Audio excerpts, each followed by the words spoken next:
Bismillahirrahmanirrahim. Assalamualaikum warahmatullahi wabarakatuh. Alhamdulillahilladzi hadana lihada wa ma kunna linahtadiya laula an hadanallah. Asyhadu an la ilaha illallah wahdahu la syarikalah wa asyhadu anna Muhammadan abduhu wa rasuluh la nabiyya ba'dah amma ba'd. Pertama-tama dan yang paling utama, marilah kita panjatkan puji dan syukur kehadirat Allah Subhanahu wa taala karena telah memberikan kita rahmat, taufik dan hidayahnya kepada kita semua. Yang kedua, sholawat beserta salam semoga tetap tercurah limpahkan kepada junjungan kita, yakni Habibana wa Nabiyana Muhammad sallallahu alaihi wasallam, yang telah mengeluarkan kita dari gelap gulita, kebodohan dan kekafiran menuju cahaya kebenaran dan keselamatan melalui agama yang dibawanya, yaitu agama Islam. Yang terhormat Ibu Ulfa Agung Rayanti SPD MPD selaku dosen pengampu mata kuliah pembelajaran terpadu beserta rekan-rekan yang saya banggakan. Pada kesempatan kali ini kami dari kelompok 8 akan mempresentasikan materi mengenai model pembelajaran integrated. Namun sebelumnya saya akan memperkenalkan tentang kelompok 8. Yang pertama, saya Umiliyah Nuridah Nidana sebagai moderator. Yang kedua, Lina Fitriani sebagai pemateri pertama. Yang ketiga, Falah Miftahul Farida sebagai pemateri kedua. Yang keempat, Meli Lailatul Munawwaroh sebagai pemateri ketiga. Dan yang kelima, Enda Siti Fatimah sebagai pemateri keempat. Adapun susunan acara diskusi pada kesempatan kali ini, yang pertama pembukaan, yang kedua penyampaian materi, yang ketiga sesi tanya jawab, yang keempat penutup. Untuk mengefektifkan waktu, marilah kita buka acara diskusi ini dengan pembacaan basmalah bersama-sama. Bismillahirrahmanirrahim. Berlanjut kepada acara yang kedua, yaitu penyampaian materi. Kepada teman-teman saya persilakan. Baik, perkenalkan nama saya Nurma Fitriani. Di sini saya akan menjelaskan mengenai pengertian model pembelajaran integrate. Nah, model pembelajaran integrate adalah pengintegrasian 4 atau lebih mata pelajaran yang ditandai oleh adanya pemaduan tujuan, kemampuan, dan sikap dari berbagai mata pelajaran ke dalam sebuah tema tertentu secara utuh. Nah, selanjutnya yaitu ciri-ciri model pembelajaran integrate. Nah, ciri yang pertama yaitu berpusat pada anak. Pada dasarnya, pembelajaran terpadu merupakan suatu sistem pembelajaran yang memberikan keleluasaan pada siswa baik secara individu maupun secara kelompok. Nah, siswa dapat aktif mencari, menggali, dan menemukan konsep serta prinsip-prinsip dari suatu pengetahuan yang harus dikuasainya sesuai dengan perkembangannya. Lalu, ciri yang kedua yaitu memberikan pengalaman langsung pada anak. Nah, pembelajaran terpadu diprogramkan untuk melibatkan siswa secara langsung pada konsep dan prinsip yang dipelajari dan memungkinkan siswa belajar dengan melakukan kegiatan secara langsung sehingga siswa akan memahami hasil belajarnya secara langsung. Lalu ciri yang ketiga yaitu pemisahan antara bidang studi tidak begitu jelas. Nah, pembelajaran terpadu memusatkan perhatian pada pengamatan dan pengkajian suatu gejala atau peristiwa dari beberapa mata pelajaran sekaligus. Tidak ada sudut pandang yang dibatasi, sehingga memungkinkan siswa untuk memahami suatu fenomena pembelajaran dari segala sisi, yang pada gilirannya nanti akan membuat siswa lebih arif dan bijak dalam menyikapi atau menghadapi kejadian yang ada. Bahkan dalam pelaksanaan kelas-kelas awal, fokus pembelajaran diarahkan kepada pembahasan tema-tema yang paling dekat berkaitan dengan kehidupan siswa. Ciri yang keempat yaitu menyajikan konsep dari berbagai bidang studi dalam suatu proses pembelajaran. Nah, pembelajaran terpadu mengkaji suatu fenomena dari berbagai macam aspek yang membentuk semacam jalinan antar skema yang dimiliki oleh siswa. Nah, keterkaitan antara konsep-konsep lain akan menambah kebermaknaan konsep yang dipelajari secara utuh dan diharapkan anak mampu menerapkan perolehan belajarnya untuk memecahkan masalah-masalah nyata.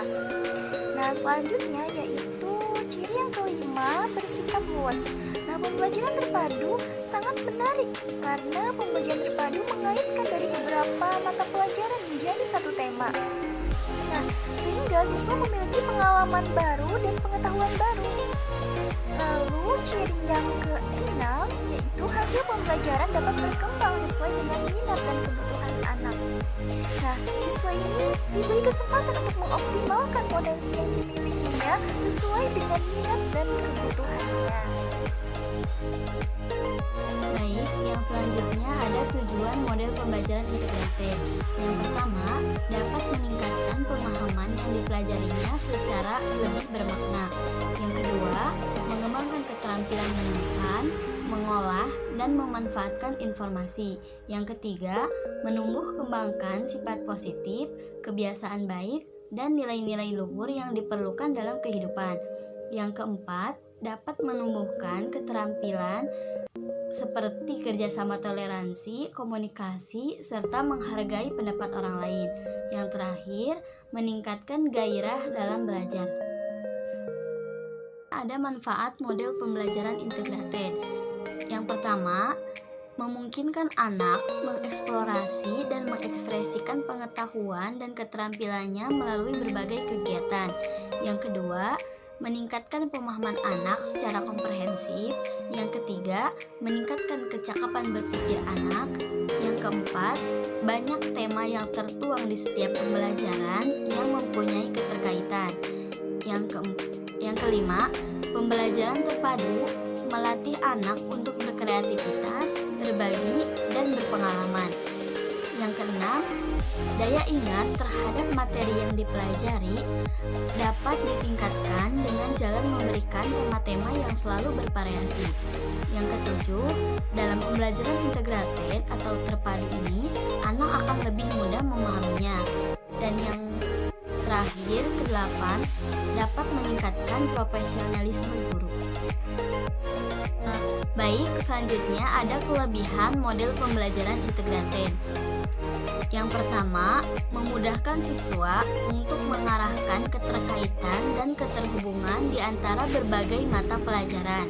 Yang kedua, memungkinkan pemahaman antar mata pelajaran dan memberikan penghargaan terhadap pengetahuan dan keahlian.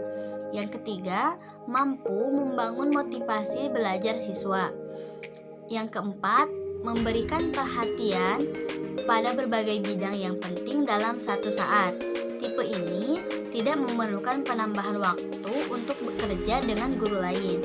Dengan tipe ini, guru tidak perlu mengulang kembali materi yang tumpang tindih sehingga tercapailah efisiensi dan efektivitas pembelajaran di dalam kelas.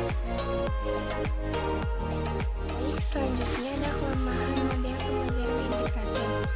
Yang pertama yaitu model ini menghendaki tim antar mata pelajaran yang terkadang sulit dilakukan baik dalam perencanaan maupun pelaksanaan. Yang kedua, terletak pada guru. Jadi, guru harus menguasai konsep, sikap, dan keterampilan yang diprioritaskan. Yang ketiga, penerapannya yaitu sulitnya menerapkan tipe ini secara penuh. Dan yang terakhir, pengintegrasian kurikulum dengan konsep-konsep dari masing-masing bidang studi menuntut adanya sumber belajar yang beraneka ragam. Selanjutnya ada langkah-langkah model pembelajaran integrated. Yang pertama, langkah guru merancang program rencana pembelajaran dengan mengadakan penjajakan tema dengan cara curah pendapat atau brainstorming. Yang kedua, yaitu tahap pelaksanaan melakukan kegiatan. Tahap pelaksanaan melakukan kegiatan dibagi menjadi 3. Yang pertama, proses pengumpulan informasi. Yang kedua, pengelolaan informasi dengan cara analisis, komparasi, dan sintesis. Dan yang ketiga, penyusunan laporan dapat dilakukan dengan cara verbal, grafisi, piktorial, audio, gerak, dan model. Yang terakhir yaitu tahap kulminasi. Tahap kulminasi dibagi menjadi 2, yaitu yang pertama, penyajian, laporan, atau tertulis, oral, unjuk kerja, dan produk. Dan yang kedua yaitu penilaian meliputi proses dan produk dengan menggunakan prosedur formal dan informasi dengan tekanan pada penilaian produk. Model ini merupakan pembelajaran terpadu yang menggunakan pendekatan antar bidang studi, yaitu dengan cara menggabungkan bidang studi dengan cara menetapkan prioritas kurikuler dan menemukan keterampilan, konsep dan sikap yang saling tumpang tindih di dalam beberapa bidang studi. Selanjutnya yaitu ada pentingnya model pembelajaran integrated. Pertama, pendidikan di SD harus memperhatikan perkembangan intelektual anak sesuai dengan taraf perkembangannya. Anak SD melihat dunia sekitarnya secara menyeluruh. Mereka belum dapat memisah-misahkan bahan kajian yang satu dengan yang lain.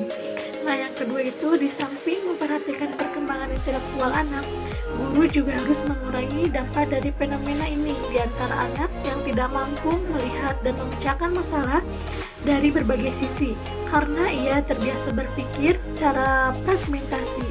Anak dikhawatirkan tidak memiliki cakrawala pandangan yang luas dan integratif. Selanjutnya yaitu ada prinsip-prinsip model pembelajaran integrated. Terdapat beberapa prinsip yang perlu diperhatikan dalam pelaksanaan pembelajaran terpadu di sekolah dasar, terutama pada saat penggalian tema, pelaksanaan pembelajaran, dan pelaksanaan penilaian. Dalam proses pelaksanaan pembelajaran terpadu, perlu diperhatikan prinsip-prinsip sebagai berikut. Pertama yaitu guru hendaknya tidak bersikap otoriter dalam pembelajaran. Yang kedua, pemberian tanggung jawab individu dan kelompok harus jelas dalam setiap tugas yang menuntut adanya kerjasama kelompok. Guru perlu bersikap akomodatif terhadap ide-ide yang terkadang sama sekali tidak terpikirkan dalam perencanaan pembelajaran. Terima kasih.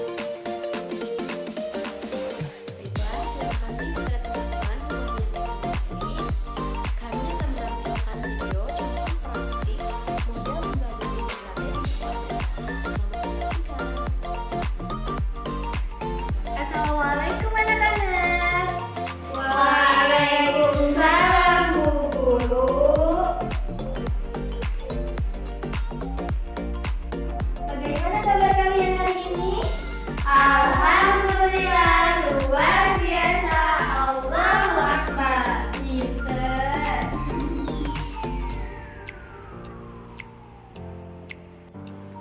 Oke, sebelum mulai belajar, kita berdoa dulu ya.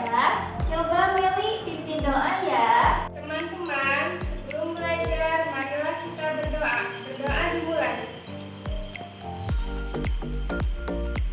Berdoa selesai.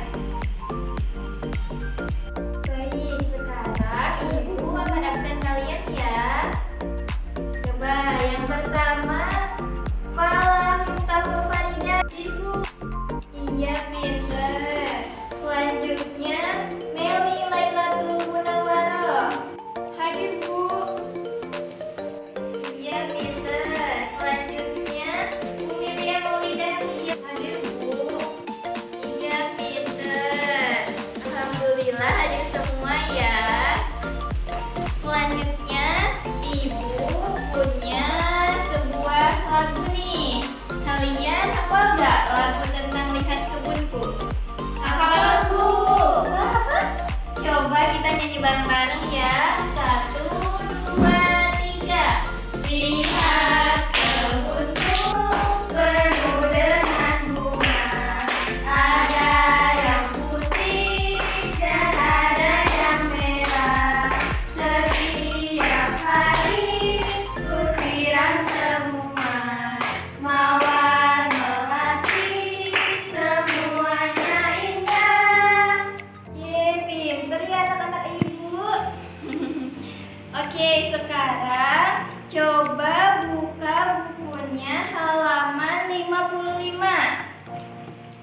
Nah, kemarin Ibu kan sudah tugasin kalian ya membaca halaman 55. Coba siapa yang berani maju ke depan untuk baca ceritanya? Ayo siapa? Angkat tangannya.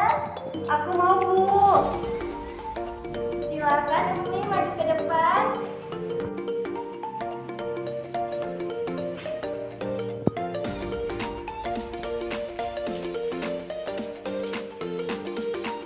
Silakan baca, Umi. Di sekolahku mempunyai kebun yang sangat indah. Di kebun itu banyak sekali bunga-bunga yang sedang bermekaran. Tidak hanya itu, kebun di sekolahku juga termasuk kebun yang sangat bersih.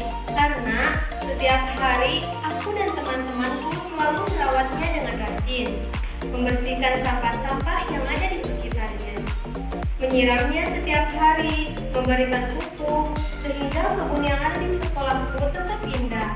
Aku bangga mempunyai sekolah dengan kebun yang sangat indah dan Ya, terima kasih Umi. Kasih tepuk tangan. Silakan duduk lagi Umi.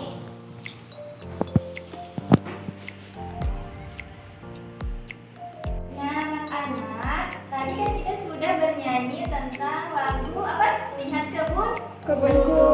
Nah, tadi terus Umi sudah membacakan cerita tentang tanaman di kebun ya.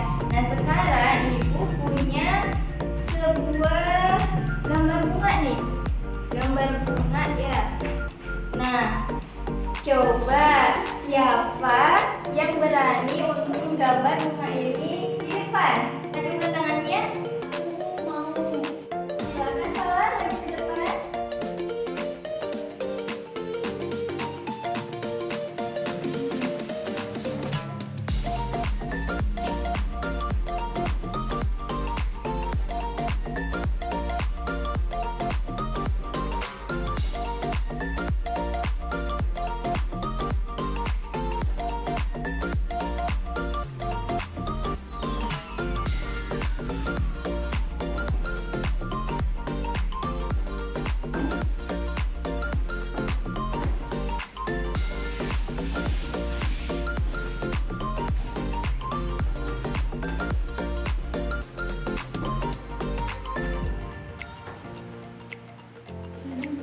Wah, bagus ya gambarnya. Kasih tepuk tangan.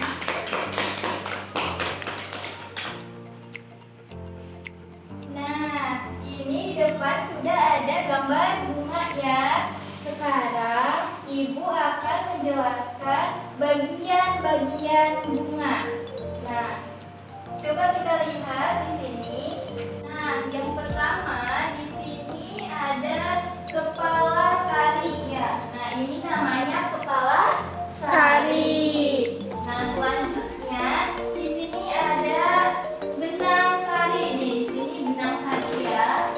Benang sari. Selanjutnya di sini ada kepala putih nih. Yang ini kepala putih. Coba Eli, ini apa namanya? Kepala putih, Bu. Iya, pintar. Selanjutnya di sini ada tangkai putih nih, yang ini ya, tangkai putih. Lalu di sini juga ada mahkota nih, yang ini mahkota ya namanya, mahkota ya. Lalu ada juga kelopak nih, yang ini namanya kelopak ya anak-anak. Coba salah, ini apa namanya? Kelopak Bu. Iya, kelopak betul. Lalu di sini juga ada bakal biji nih. Ini namanya bakal biji. Coba Umi, ini apa namanya? Bakal biji Bu. Iya, pinter. Selanjutnya di sini ada tangkai bunga nih.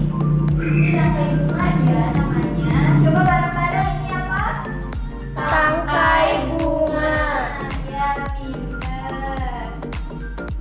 Nah, sekarang Ibu akan menggambar bunga nih. Coba perhatikan ya.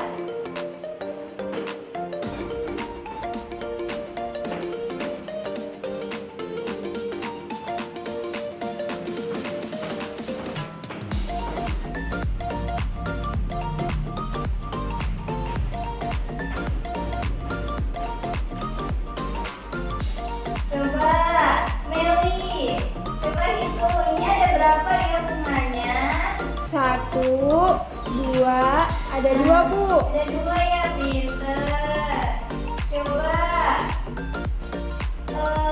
Fala perhatikan ya.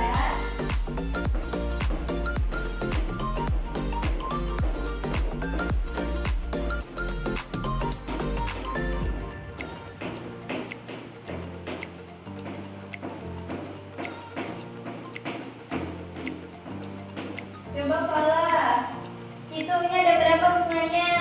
1, 2, 3. Ada 3, Bu. Ada 3 ya. Tadi yang ini ada berapa? 2 ya. Nah, coba Umi jumlahkan 2 dan 3 itu jadi berapa? 5, Bu. 2 ditambah 3 jadi 5. Coba hitung bareng-bareng ya. 1, 2, 3, 4, 5. Nah, 2 ditambah 3 jadi 5. Nah, pinter. Nah, coba sekarang perhatikan lagi ya. Nah, di sini ada berapa nih bunganya? 1, 2, 3. Nah, ada 3 ya bunganya. Coba sekarang bunga yang 3 ini diambil 2. Nah, ambil 2 ya. Coba ini sisanya jadi berapa? 1. Jadi 1 ya. 3 dikurangi 2 jadi 1. 1. Nah, pinter. Coba satu lagi nih.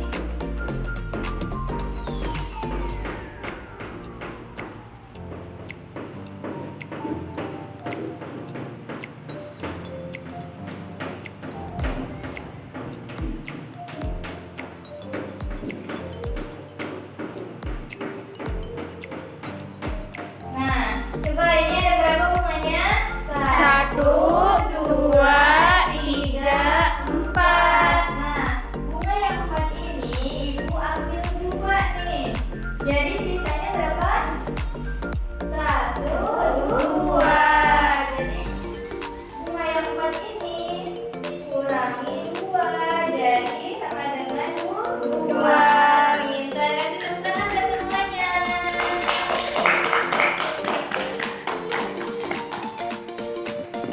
Nah, ibu mau tanya nih, apakah kalian sudah mengerti?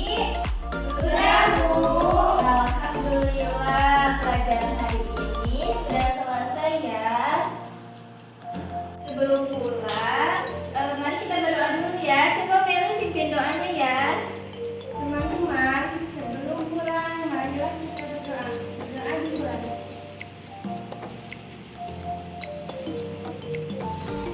Doa selesai. Oke, Ibu cukupkan sekian pertemuan kita hari ini ya. Ibu tutup.